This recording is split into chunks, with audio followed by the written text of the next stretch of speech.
Hi, my name is Stephanie Stoll and I am your friendly HR specialist. I'm here today to give you 5 tips in 5 minutes about how you might be able to increase your score on your promotional exam. Tip number 1, read the directions. I know that sounds simple, but you'd be surprised at how many people either don't pass the exam or get the score that they want because they just didn't follow directions. Tip number 2, do not copy and paste. This is a new exam. It has new questions, new minimum criteria, new minimum qualifications. Everything is brand new about it. So this is a chance to start fresh. So open up a new Word document and we'll get started brand new. This brings me to tip number 3. The typically gained by statement is the minimum qualifications for the question. I know it seems like I maybe should have told you guys that, but it's fair game. The typically gained by statement is their golden opportunity. This is our way of telling you what we need in order for you to meet the minimum criteria. So you'll see that after every question, it says something like typically gained by, and then a set of qualifications.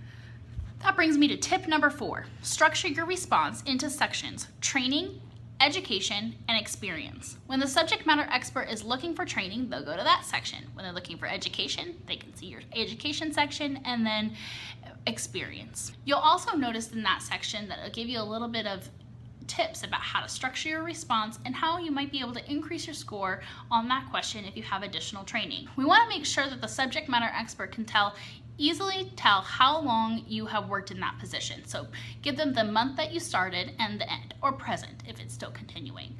For example, if they're looking for how many years you've worked in the corrections profession, give them an overall number of how long, so when you started with the department and when you ended, or present as the case may be, and then break that down into the steps of your career. Show them when you were a correctional officer and what your duties were. Show them when you were a corporal and what your duties were, when you were a sergeant and what your duties were, and so on and so forth, or other titles that you've held within the department.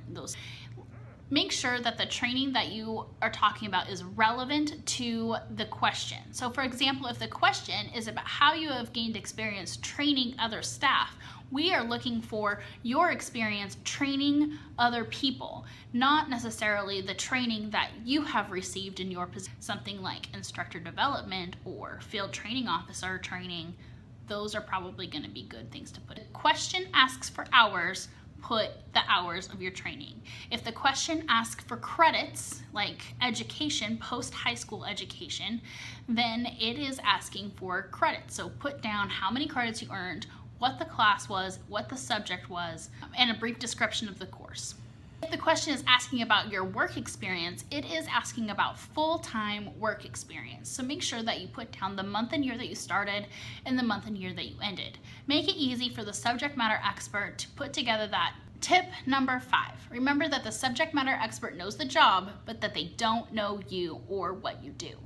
It is up to you to explain to the subject matter expert how you meet the qualifications for the job. This means that you must support your exam answers in your resume, and you must answer each question as completely, relevantly, and concisely as possible. It is in your best interest to make sure that your response is concise, that it's easy to read, and that it's easy to follow. Most subject matter experts said that they like to see a combination of bullet points and paragraph type responses in these resumes. You can use line breaks and characters strategically in order to break apart the information so the subject matter expert can easily find information in your response. The best type of resume to use to support your exam answers is a combination chronological resume. Separate out your training, education, and experience, but do so in a way that is chronological so the subject matter expert can find the information that they need. For example, if you left out a date about how long you've been working in corrections, the subject matter expert should easily be able to flip to your resume and find when you started and ended your employment with the Department of Correction. This is in your best interest because it makes this information easy to find for the subject matter expert. Now, it would have been great if you put the dates in a way that the subject matter expert could find it in your response, but if you didn't, at least it's backed up in the resume. I hope this information helps you structure your responses on the next lieutenant exam, and I look forward to helping you guys through the promotional process. Good luck!